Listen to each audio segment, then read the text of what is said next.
دوستو اس بات میں تو کوئی شک نہیں ہے کہ اب طالبان نے لگ بھگ پورے ہی افغانستان کو کنٹرول میں لے لیا ہے، اور یہ بات بھی کلیئر ہو چکی ہے کہ آنے والے دنوں میں اب طالبان کا ہی افغانستان پر راج ہوگا۔ لیکن دوستو آج کی اس ویڈیو میں ہم آپ کو ایک ایسے انسان کی کہانی سنائیں گے کہ جس کو طالبان کا سب سے طاقتور انسان مانا جاتا ہے۔ نہ صرف سب سے طاقتور انسان بلکہ اس کے بارے میں اگر یہ کہا جائے کہ اس انسان کے حکم پر ہی پورا طالبان کام کرتا ہے تو شاید یہ کہنا غلط نہیں ہوگا۔ ساتھ ہی ساتھ آپ کو یہ بھی بتاتے چلیں کہ یہی وہ طاقتور اور خاص انسان ہے کہ جو افغانستان کے ہونے والے اگلے راشٹرپتی کا سب سے بڑا دعوے دار مانا جا رہا ہے۔ یعنی طالبان اپنی حکومت قائم کرنے کے بعد اس انسان کو ہی اب افغانستان کا راشٹرپتی بنائے گا۔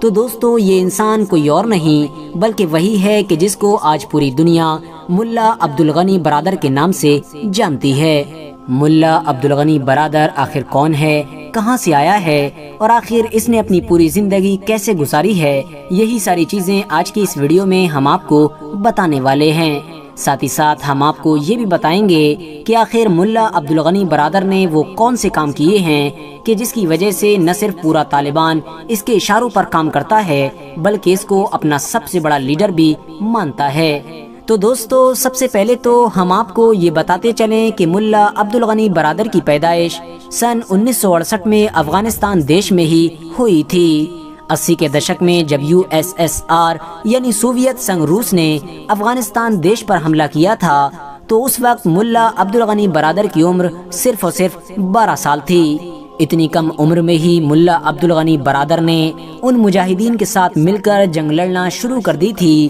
کہ جو مجاہدین اس دور میں افغانستان کو آزاد کرانے کی خاطر USSR یعنی سوویت سنگ روس سے مقابلہ کر رہے تھے۔ اور آخرکار 1989 میں جیسا کہ ہم سبھی لوگ بڑی اچھی طرح سے جانتے ہیں کہ سوویت سنگ روس کو نہ صرف افغانستان میں ہار کا سامنا کرنا پڑا تھا بلکہ پوری طرح سے افغانستان کو چھوڑ کر بھی جانا پڑا تھا۔ سوویت سنگ روس کے افغانستان سے واپس چلے جانے کے بعد پورے دیش میں سول وار شروع ہو گئی تھی، کیونکہ افغانستان کی گدی کو حاصل کرنے کے لیے ان مجاہدین نے آپس ہی میں جنگ شروع کر دی تھی کہ جو مجاہدین کچھ وقت پہلے تک ایک ساتھ مل کر اس روس کے خلاف لڑ رہے تھے کہ جس نے افغانستان میں قبضہ کر رکھا تھا۔ یہی وجہ تھی کہ اس دور میں افغانستان کو ایک لمبے وقت تک گرہ یدھ کا سامنا کرنا پڑا تھا، جس میں نہ صرف ہزاروں لوگوں کو اپنی جانیں گنوانی پڑی تھیں بلکہ بہت سارے لوگ اپنے گھر بار چھوڑنے پر بھی مجبور ہو گئے تھے۔ اسی دور میں ہی 1994 میں ایک نیا نام ابھر کر آیا، ایک ایسا نیا نام کہ جس نے نہ صرف افغانستان کا نقشہ بلکہ افغانستان کا فیوچر بھی بدل کر رکھ دیا، اور وہ نیا نام تھا ملا محمد عمر۔ وہی ملا محمد عمر کہ جس نے طالبان کی بنیاد رکھی تھی۔ اس دور میں ملا محمد عمر قندھار کے پاس ایک مدرسے میں پڑھایا کرتا تھا اور وہیں سے ہی اس نے اس نئے گروپ کی شروعات کی تھی۔ اسی دور میں ہی ملا عبدالغنی برادر کی ملاقات طالبان کے فاؤنڈر یعنی ملا محمد عمر سے ہوئی تھی۔ ساتھ ہی ساتھ آپ کو یہ بھی بتاتے چلیں کہ ملا عبدالغنی برادر ملا محمد عمر کے ان 4 خاص دوستوں میں شامل تھا کہ جن کے ساتھ مل کر 1994 میں طالبان نام کے اس گروپ کی بنیاد رکھی گئی تھی۔ ملا محمد عمر اور ملا عبدالغنی نہ صرف آپس میں بہت پکے دوست تھے بلکہ ساتھ ہی ساتھ رشتہ دار بھی تھے۔ دھیرے دھیرے ملا محمد عمر نے ملا عبدالغنی برادر کے ساتھ مل کر ہی پورے افغانستان پر قبضہ کرنا شروع کر دیا تھا، اور 1996 آتے آتے طالبان نام کے اس گروپ نے پورے افغانستان کو اپنے کنٹرول میں لے لیا تھا۔ دوستو جب 1996 سے لے کر 2001 تک طالبان نے لگ بھگ پورے ہی افغانستان پر راج کیا تھا تو اس دور میں ملا عبدالغنی برادر کو اپ رکشا منتری جیسا بڑا پد دیا گیا تھا۔ اس کے علاوہ بھی اس طالبانی سرکار میں ملا عبدالغنی برادر نے بڑی بڑی ذمہ داریاں نبھائی تھیں، لیکن پھر جب 2001 میں امریکہ نے افغانستان پر حملہ کیا تو ملا محمد عمر کے ساتھ ساتھ طالبان کی سبھی بڑی لیڈرشپ کو بھاگ کر دوسرے دیشوں میں پناہ لینی پڑی تھی۔ کہا جاتا ہے کہ جب امریکی فوج نے قندھار پر بم گرانے شروع کیے تو وہ برادر ہی تھا کہ جس نے ملا محمد عمر کو اپنی موٹر سائیکل پر بٹھال کر پہاڑوں کی طرف دوڑایا تھا، یعنی ملا محمد عمر کی عبدالغنی برادر نے جان بچائی تھی۔ ساتھ ہی ساتھ آپ کو یہ بھی بتاتے چلیں کہ ایک ویسٹرن رائٹر نے اپنے لکھ کہ جس کا نام ملا عبدالغنی برادر دوست یا دشمن تھا، اس کے اندر اس بات کا دعویٰ بھی کیا تھا کہ سن 2001 میں ملا عبدالغنی برادر نے افغانستان کے پورو راشٹرپتی یعنی حامد کرزئی کی جان بچائی تھی۔ یہی وجہ تھی کہ حامد کرزئی طالبان کے اس لیڈر پر بہت زیادہ مہربان رہا کرتے تھے۔ انہوں نے عبدالغنی برادر سے اس بات کا وعدہ بھی کیا تھا کہ جب افغانستان میں ڈیموکریسی آئے گی یعنی نئی سرکار بنائی جائے گی تو اس میں طالبان کو بھی حصے دار بنایا جائے گا۔ حالانکہ دوستو بعد میں امریکہ نے افغانستان کے اس راشٹرپتی کی لاکھ کوششوں کے باوجود بھی عبدالغنی برادر کے گھر پر حملہ کر دیا تھا، جس کی وجہ سے اب عبدالغنی برادر کو بھاگ کر پاکستان میں پناہ لینی پڑی تھی۔ دوستو افغانستان میں امریکہ نے طاقتور ہو جانے کے بعد اب ملا عمر کے ہر قدم پر نظر رکھنا شروع کر دی تھی۔ امریکی فوج ہر حال میں ملا عمر کو ڈھونڈ کر ختم کرنا چاہتی تھی، کیونکہ اس کا سب سے بڑا دشمن افغانستان میں اگر کوئی تھا تو وہ صرف اور صرف ملا عمر تھا۔ ملا عمر نے بھی امریکی فوج کی وجہ سے اب انڈر گراؤنڈ رہنا ہی شروع کر دیا تھا، جس کی وجہ سے اب طالبان کے فائٹرز کا ملا عمر کے ساتھ اچھی طرح سے کنیکشن نہیں ہو پاتا تھا،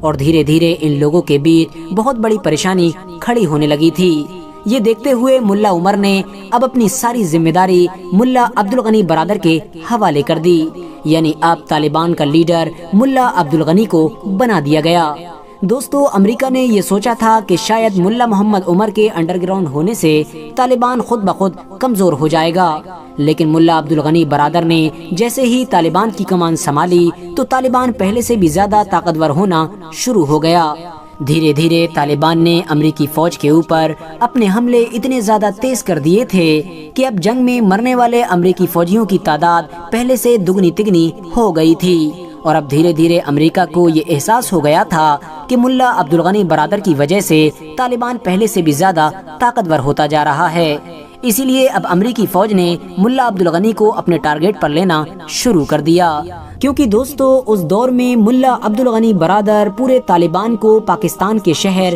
یعنی کوئٹہ سے ہی کنٹرول کیا کرتا تھا۔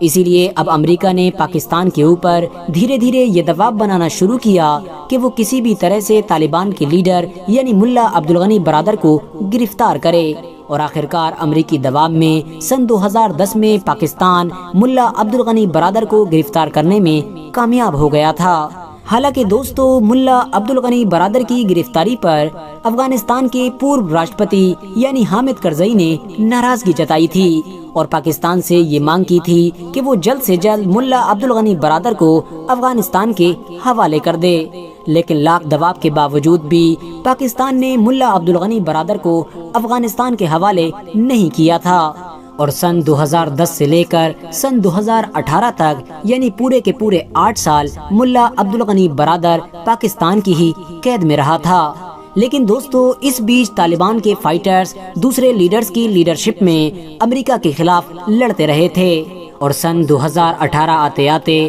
طالبان کی بڑھتی ہوئی طاقت کو دیکھ کر امریکہ کو اس بات کا یقین ہو گیا تھا کہ کبھی نہ کبھی اس کو افغانستان کو چھوڑ کر جانا ہی ہوگا۔ اسی لیے وہ افغانستان چھوڑنے سے پہلے طالبان کے ساتھ سمجھوتا کرنا چاہتا تھا، اور ظاہر ہے سمجھوتا کرنے کے لیے اسے طالبان کے ایک بڑے لیڈر کی ضرورت تھی، کیونکہ طالبان کے سب سے بڑے لیڈر یعنی ملا محمد عمر کا تو پہلے ہی انتقال ہو چکا تھا۔ اسی لیے اب سن 2018 میں امریکہ کے کہنے پر پاکستان کو عبدالغنی برادر کو چھوڑنا پڑا۔ عبدالغنی برادر کے رہا ہوتے ہی امریکہ نے طالبان کے ساتھ بات چیت کرنا شروع کر دی۔ ایک لمبے وقت تک کھینچاتانی ہونے کے بعد سن 2020 میں امریکہ اور طالبان کے بیچ ایک ایگریمنٹ ہو گیا۔ آپ کو بتاتے چلیں کہ امریکہ اور طالبان کے بیچ جو سمجھوتا ہوا ہے اس پر سگنیچر بھی ملا عبدالغنی برادر کے ہی موجود ہیں۔ اس کے علاوہ آپ کو یہ بھی بتاتے چلیں کہ ملا عبدالغنی نے سن 2018 کے بعد اپنا پورا کا پورا وقت قطر کے دوحہ شہر میں ہی گزارا ہے، کیونکہ وہیں پر ہی طالبان کا ہیڈ کوارٹر بھی موجود ہے۔ حالانکہ اب جب طالبان کی فوج پورے افغانستان کو اپنے کنٹرول میں لے چکی ہے تو ملا عبدالغنی برادر کی بھی قطر سے افغانستان میں واپسی ہو گئی ہے۔ فی الحال دوستو آج کی اپنی ویڈیو کو ہم یہیں پر ختم کرتے ہیں۔ ویڈیو پسند آنے پر نہ صرف ویڈیو کو لائک کریں بلکہ اپنے فرینڈز کے ساتھ بھی ضرور شیئر کریں، اور اسی طرح کی نالجبل اور ہسٹوریکل ویڈیوز ہمیشہ دیکھنے کے لیے ہمارے اس چینل کو سبسکرائب کر کے ساتھ ہی میں بیل آئیکن کو بھی پریس کر دیں۔